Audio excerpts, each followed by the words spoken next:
Halo rekan-rekan, pada modul 1 ini saya akan membahas mengenai Service Operation Management atau SOM yang berfokus pada pengelolaan operasi layanan dalam berbagai jenis organisasi, baik B2C atau business to consumer, B2B, business to business, layanan internal, publik maupun nirlaba.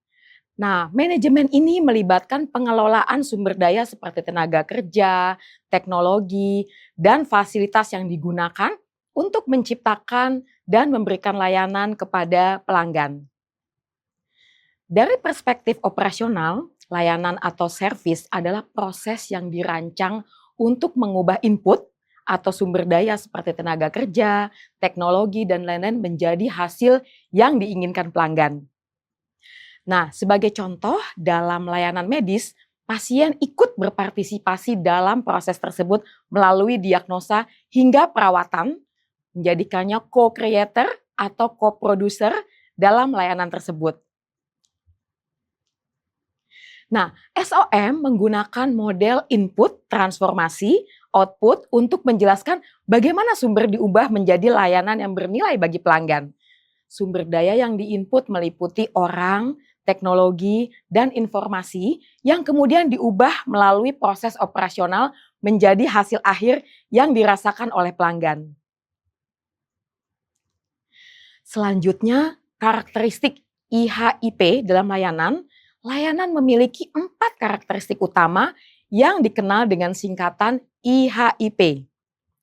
Pertama, yaitu intangibility atau tidak berwujud.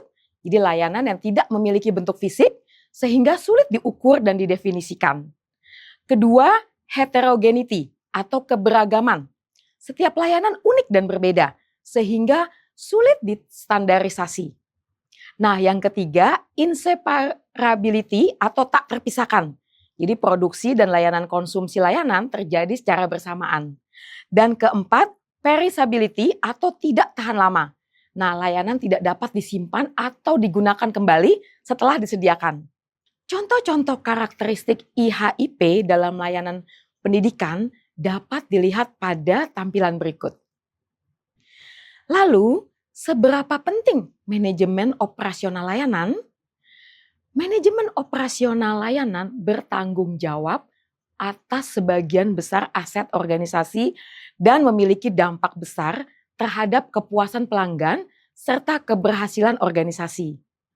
Melalui manajemen yang baik, layanan berkualitas dapat diberikan yang berdampak positif pada triple bottom line atau lebih baik untuk pelanggan, staf, dan organisasi.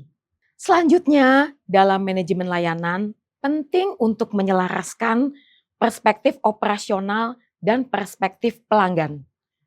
Perspektif operasional berfokus pada efisiensi proses, sementara perspektif pelanggan itu berfokus pada pengalaman dan manfaat layanan. Nah, kombinasi kedua perspektif ini diperlukan untuk memberikan layanan yang berkualitas. Baik rekan-rekan, demikian penjelasan mengenai pengenalan service operation. Terima kasih dan sampai jumpa di video selanjutnya.